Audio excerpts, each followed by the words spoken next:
भाई कभी शौहर के पास भी बैठ जाया करो।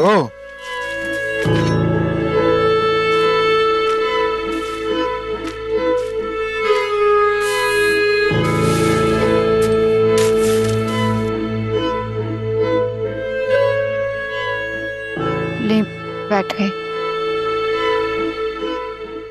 अब आपको अपने फोन से फुर्सत नहीं है। मैंने नोट किया जब से मैंने फोन लिया है, बात से तुम्हें कोई ज्यादा खुशी नहीं हुई। फिक्र नहीं करो, थोड़े और पैसे आने दो, तुम्हें भी नया फोन ले दूंगा। कोई जरूरत नहीं फजूल पैसे खर्च करने की। ठीक है, जैसे तुम्हारी मर्जी। वैसे कोई खैर खबर आई तुम्हारे घर से?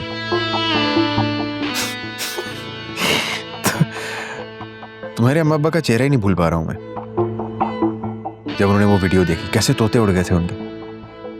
वही मैं सोच रहा था कि इतने अमीर लोग, बड़ी बड़ी गाड़ियां, ये अच्छा लड़का, तुम लोगों के घर इस तरह के कैसे आ गया।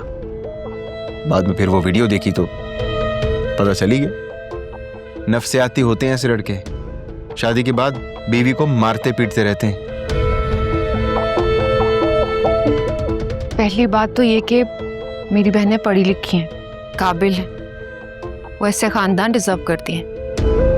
और दूसरी बात ये कि किसी इंसान से मिलने जुलने से ही पता चलता है उसकी खसलत क्या है, वरना बाद में तो बहुत सी हकीकतें आश्कार होती हैं। कितनी नाशुक्री हो तुम। मैं जैसा भी हूं बहुतों से बेहतर हूं। कम से कम ये वासे की तरह सड़क पे लोगों को मारता पीटता तो नहीं फिर रहा ना।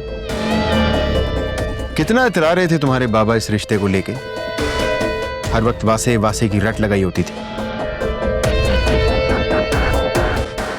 ये आपने ही आपका कॉम्प्लेक्स बोल रहा है, वरना मेरे घर वाले आपको कितनी इज्जत देते हैं आप भी जानते हैं। हाँ तो करनी भी चाहिए। दामाद हूं उस घर का, बल्कि बड़ा दामाद हूं। चाह के भी मेरी जगह कोई नहीं ले सकता। मम्मा, मैं थोड़ी देर आपका मोबाइल यूज कर लूं? अरे बेटा, मामा का मोबाइल क्यों, बाबा का नया फोन यूज कर लो। मेरी बेटी अगर उस दिन मोबाइल पे वो वीडियो ना निकालती तो हमें कैसे पता चलता। जा आप खेलो।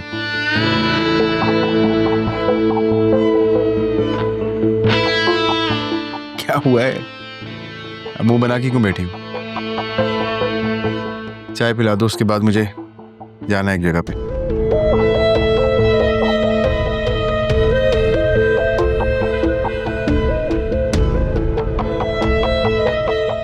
सब के सब वासे के रिश्ते पे इतरा रहे थे ना, अब पता चलेगा। दिल खुश हो गया।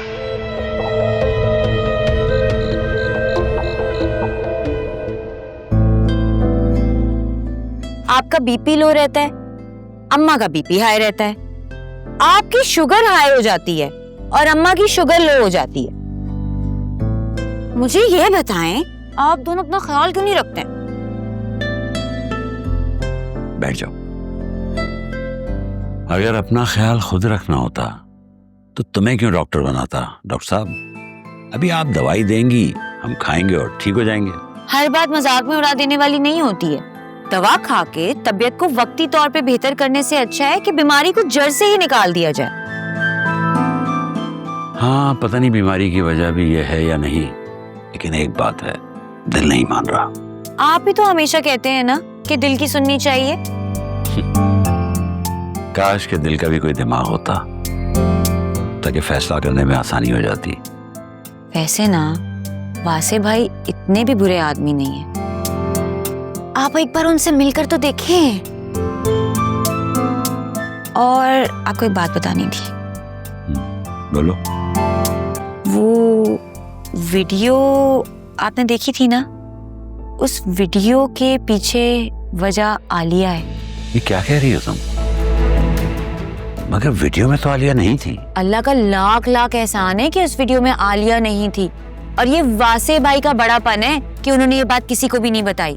आखिर हुआ क्या था, खुल के बताओ, क्यों पहले बुझवा रही हो? वो वासे भाई और आलिया एक साथ थे। किसी ने आलिया को तंग किया और फिर वासे भाई को गुस्सा आ गया। बाकी की कहानी तो आपके सामने। तो तुम लोगों ने ये बात मुझे पहले क्यों नहीं बताई?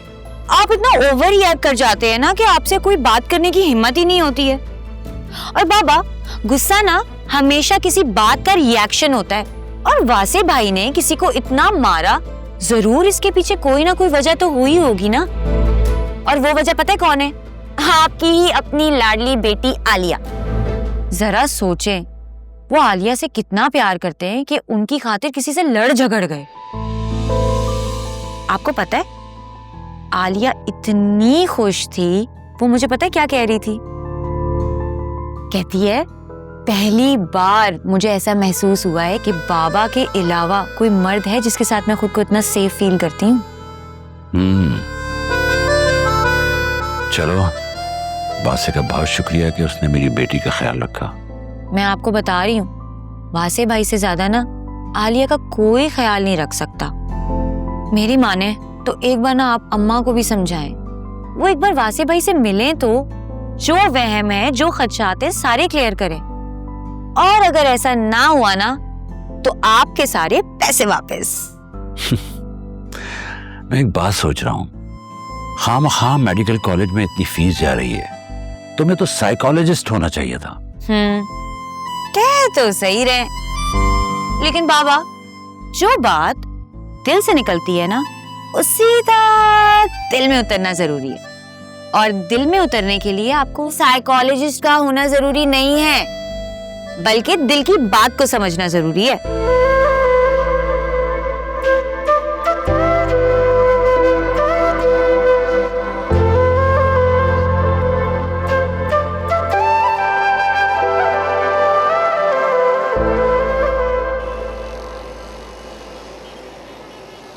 Thank you so much Faraz, इतने शॉर्ट नोटिस पर आने के लिए। दरअसल तुम्हें पता है ना कि सारे प्रॉपर्टी के काम मैं और फरिया दोनों मिलकर देखते हैं, लेकिन लॉयर ने इतना परेशान किया कि मुझे तुम्हें बुलाना पड़ा। फरिया को आने में कुछ दिन बाकी थे, इसलिए तुम्हें डिस्टर्ब किया। I am so sorry. अरे आंटी, इसमें डिस्टर्ब करने वाली कोई बात नहीं है। कम से कम इस बहाने हमारी मुलाकात तो हुई। मैं आपको ये बताना चाह रहा था कि मैंने जॉब से रिजाइन कर दिया और कुछ अरसे के लिए सिंगापुर जा रहा हूँ। अच्छा, लेकिन तुम तो शायद किसी लड़की को पसंद करते थे। इनफैक्ट तुम तो उसे प्रपोज करने वाले थे, फिर क्या हुआ यूं अचानक? बस जैसा सोचा वैसा हुआ नहीं, और जैसा होता है वैसे कभी सोचते ही नहीं। इस बात पर तुम्हारे अंकल मुझे एक शेर सुनाया करते थे, यहाँ किसी को भी हस्बे आरज़ू ना मिला, किसी को हम ना मिले, कोई हमें ना मिला। शायद कुछ ऐसा ही था। शेर आपने थोड़ा गलत पढ़ा, लेकिन बात बिल्कुल दुरुस्त है। इफ यू डोंट माइंड, तुम मुझे उस लड़की की कोई पिक्चर दिखा सकते हो? असल में मैं देखना चाहती हूँ कि ऐसी कौन सी लड़की है जिसने तुम्हारे बारे में नहीं सोचा और रिजेक्ट कर दिया। दिखाता हूं।